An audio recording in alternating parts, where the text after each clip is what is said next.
Hello, viewers. Welcome to this episode of Shantofrik Tourism Without Boundaries. In the last episode, we commenced our discourse on the point of no return, or door of no return, as the case may be. This translates directly into the last point of contact of captured and sold slaves who were being moved away from the African coastline through different points of no departure to bettered ships that were going to move them to the New World, to Europe, to North and South America, and to the Caribbean, as the case may be. To understand the situation of the slaves, we can only look at the philosophers. And William Shakespeare says, and I quote, that tenderness without the ability to relieve leaves the person who feels it more abject than the object that sues for pity. Indeed, the slaves that were taken away from the different points of no return as captured by our series deserve pity.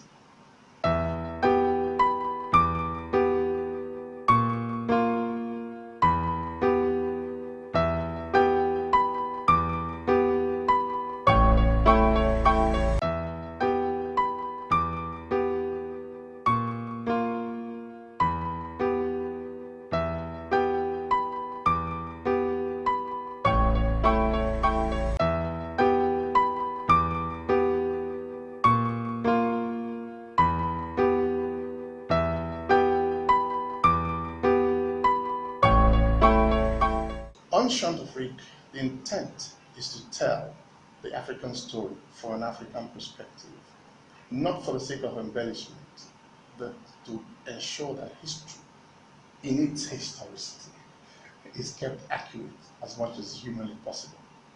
The whole essence of history is to understand, by keeping records, what happened in the past, to ensure that mistakes may be avoided in the present, and of course, to guide what happens in the future.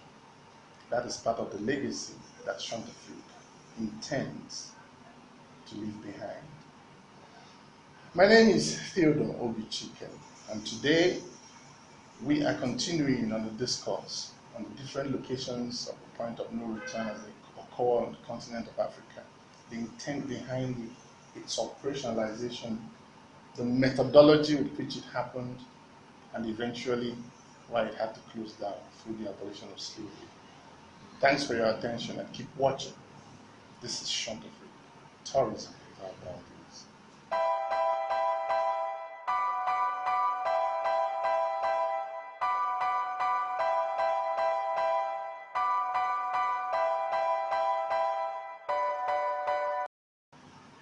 Now, in our discussions about the point of no return, I have seen options where it is referred to as the door of no return. And I've thought about it, door of no return. Yes, it is, shall we say, more dramatic, more poetic. It brings the poignancy, the completeness of the separation from Africa to whoever is paying attention. Now, all over Africa, especially sub-Saharan Africa, there are indeed poignant relics of the remains of historic sites relating to the transatlantic slave trade in Africa. These were the words of Dr. Joel Freeman, an American author, who put together a brilliant array of pictures capturing almost 30 such locations in sub-Saharan Africa. He called them doors of no return. According to him, these sites include about 30 forts or castles, several slave markets spread out over much of West Africa from the 1600s to the early 1800s. European traders built forts and castles along the coasts of Africa to contain slaves until ships could transport them to markets in the New World. Through these grim utilitarian structures, over 12 million people passed on the descent into abject slavery.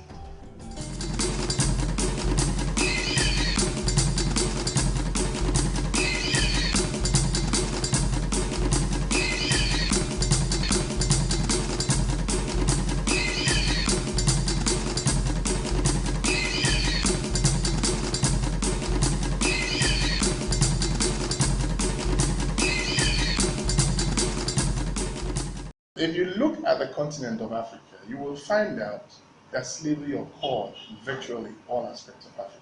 North Africa, East Africa, Central Africa, even within the fringes of the Sahara Desert, of course, East, West, and Southern Africa. In all these locations, there were points of embarkation for slaves. And as I said in the last episode, the arrowhead of this activity was basically the Portuguese people. And the strategy remains the same. As they say, you don't change a winning team. So they would always come around where there's a large body of water.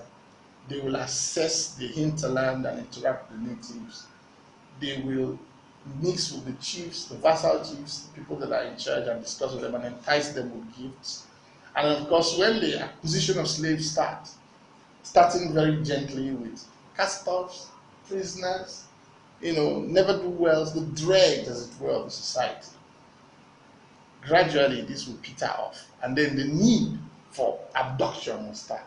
And to entice them, they will give them guns, they will give them pieces of glass, and so on and so forth. And then there has to be a place to keep these slaves, so that one does not readily maybe have a change of heart and go and remove them. That is the reason why there's always an island somewhere, located somewhere. They build a fort on that island or right on the coastline, and then provide a chute through which they capture slaves at their incarceration, and they reach the acquired number that they need to move into the ships, will be led through a narrow path. And it is from this path that they approach a final door known as the door of no return. That's what we mean by point of no return. In this specific case, you will find out that even in Ghana alone, as I said before, there are more than 28 locations, all located on the coastline. There were about 28 castles along the coast of Ghana alone, most of them west of the capital city, Accra. Then in far West Africa, off the coast of Senegal in Gorée Island, another stands along the Gambia River, the famous Kambi Bolongo that Kunta Kinte, the Jufure boy in the famous book and movie Roots, could not forget. This is in Banjul, which is in the Gambia. Other sites are in Sierra Leone, Benin Republic, Togo, Bimbia Slave Market, in a village in the Cameroon. In Cameroon, there's a slave market. Of course, everyone knows about Ouidah in Cotonou. There is, of course, the Elmina Castle and others in Ghana. That is how it is all over the coastline until the last point in West Africa, which is the Gorée Island, located in Senegal, Dakar.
In 1466, Portugal secured the rights to carry on slave trade from the coast of the Senegambia in Guinea in 1466.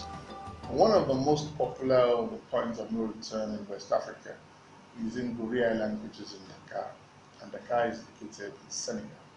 Incidentally, Dakar is a very good location. It used to be part of, Senegal is a very good touristic location. It used to be part of the old Senegambia before Gambia and Senegal were separated. And of course, the French became in full control of Senegal, and Gambia became an English protectorate. That's why within Senegal, subsumed within Senegal, if you look at the map, they speak English in the Gambia, but Dakar is all about French. Goree Island was developed as a center of the expanding European slave trade. And according to the Africana, the Encyclopedia of the African and African American Experience, the first record of slave trading there dates back to 1536 and was conducted by the Portuguese. The first Europeans to set foot on the island was in 1444, actually April 22nd, 1444. And the House of the Slaves was built in 1776. Built by the Dutch, it is the last slave house still standing on Goree Island and now serves as a museum. The island is considered as a memorial to the Black diaspora. Goree Island is located there. It is actually a UNESCO preserved site and one of the most immediate reference points when you're talking about slavery in West Central Africa. It's a small island inhabited right now with about maybe 1,200 people or so, and the exact relics of slavery as it took place out of Dakar is there. Goree Island is important because it was, shall we say, a watershed station. It's what we call a transit point, a generalized transit point, in the sense that all the other slaves coming from different parts of West and Central and Southern Africa were translocated forcibly, as it were, right into Goree Island, where the big ships came to now evacuate the slaves on a consistent basis. More than 20 million people in less than 200 years were evacuated, men, women, children. Every man, woman, and child walked to the slave boat, catching a last glimpse of their homeland. When the French abolished slavery in 1848, 6,000 persons, 5,000 of them former captives, were living on the island. Designated by the United Nations Educational, Scientific, Cultural Organization, UNESCO, to be a World Heritage Site, Goree Island in the 21st century retains and preserves all the traces of its terrible past. The main slave house, built in 1777, remains intact with cells and shackles. The historical museum, the maritime museum, residential homes, and forts are all standing too. The island today has about 1,000 residents.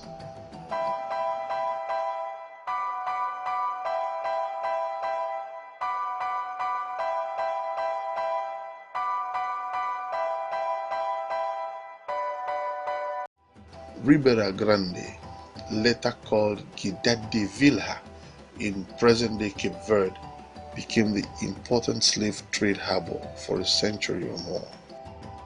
Guinea-Bissau and its environs were known as the Slave Coast, inclusive of French Guinea, even as far away as Mozambique and of course in Calabar in Cross River State in Nigeria, then at Berif Island in Badagry, here in Lagos. We are at Berif Island in Badagry, and it is quite an experience. In his discourse on what he called the doors of no return, as I said earlier, Dr. Freeman summarized his thoughts, and I quote, "A dark historical era saw many people in West Africa leave their shores for plantations in Europe, North and South America, and the Caribbean. The records are there that the circumstances were not too clement for anyone. Many men, more than 40 of them, as we'll discuss in Berif Island, where the Portuguese called the location the Paracu, were kept in a room, a very small room. And then the men and the women and the children were separated. Even women had no access to their children. They couldn't even hear them cry.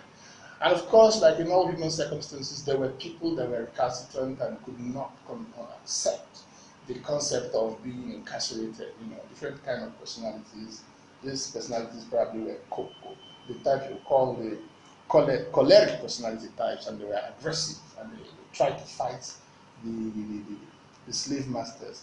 They were put in very tiny cell locations, usually under the fort, and they were thrown at the mercy of salt water, which increased dehydration. They were not given food or water. Most of them died out of starvation, etc., etc. So Goree Island is very much there. A lot of people from African American descent visit Goree Island to see the things for themselves. Incidentally, curiously enough, there has been an issue that the building and the actual door of no return is not authentic, is not appropriately located, is too far away from the sea, etc., etc. I think it's just propaganda. History records are consistent about the actual slave activity of Goree Island, and the point of no return as preserved and presented till today is exactly where it's supposed to be.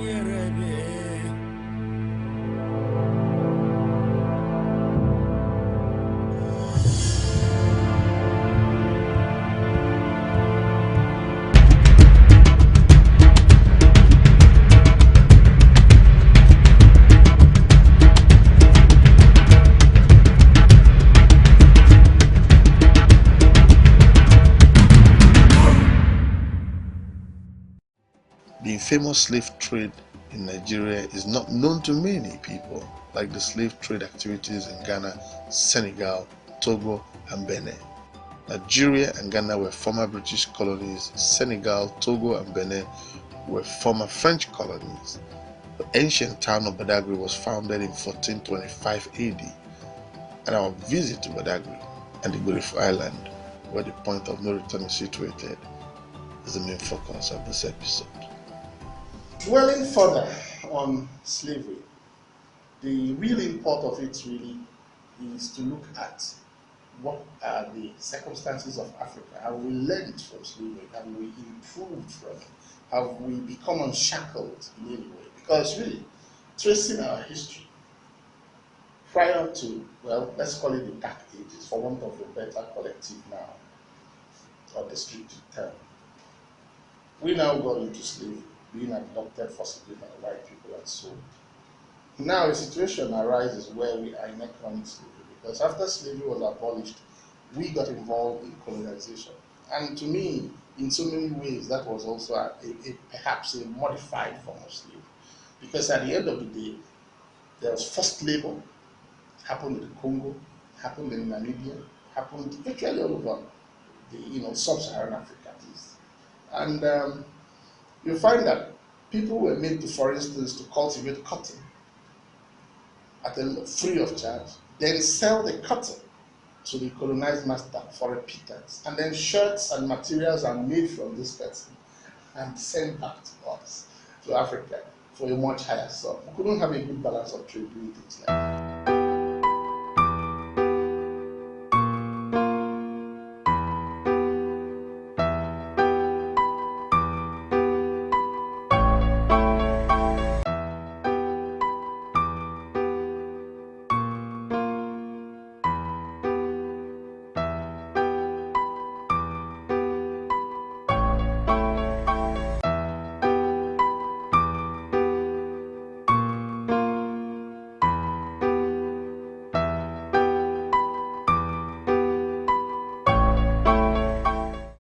Now, the second part is, for instance, what's even happening in Nigeria today. We sell our crude oil as crude oil at a very reduced price, and it comes back refined as petroleum, and we pay millions for something that belongs to us. Something that is generated out of our environment. Is that not perhaps a form of slavery? And even more worrisome, indeed, is when you look at the media these days, electronic media, newspapers, etc., you see cases of so many Africans, not just Nigerians, being repatriated. Young men and women are selling property, land, borrowing, doing all manner of things, just to go right back again to Europe and the Americas to go and do menial jobs. It has a lot to say about the need for Africa to have a renaissance, in terms of its orientation, in terms of its growth, in terms of its ambience, in terms of what we do for ourselves and for our environment. Specifically, looking at the African continent, we're referred to as basket case of the world. And it's painful who's telling the story. It's probably the same people that impoverished Africa that are now pointing fingers at Africa as a basket case of the world. But it's curious that other nations, so many of them, the Asian nations, some of the Arab nations, etc., they have managed to devise a means of improvement and attain some level of economic sustainability. And that is really why the impact of slavery is not just referring to the slave trade as it happened 2, 3, 4, 500 years ago, but looking at the need for Africans to come to terms with the situation we have found ourselves, the level of loss that has happened to us in terms of material and human resources, the fact that even the most brilliant of us who travel outside the country to study are encouraged to stay behind. This translates into major, they call it brain drain. This translates really into major losses in terms of human resources and the active working population, and perhaps has a direct relationship with why Africa is not as developed as it's supposed to be. And that's why the study of slavery is not just an outcry or recrimination of what happened. There was indeed complicity with the people, our own people, at the coastal levels, the chiefs, the important ones, the relevant ones, the ones that had the plan. It was a very, very, very lucrative trade for them. So now, the important thing is, how do we mitigate the negativity of this activity? How do we recognize the pain of the past by making ablutions and indeed improving the living conditions of the present? Thank you for your attention. This is Shant Afrique, Tourism Without Boundaries.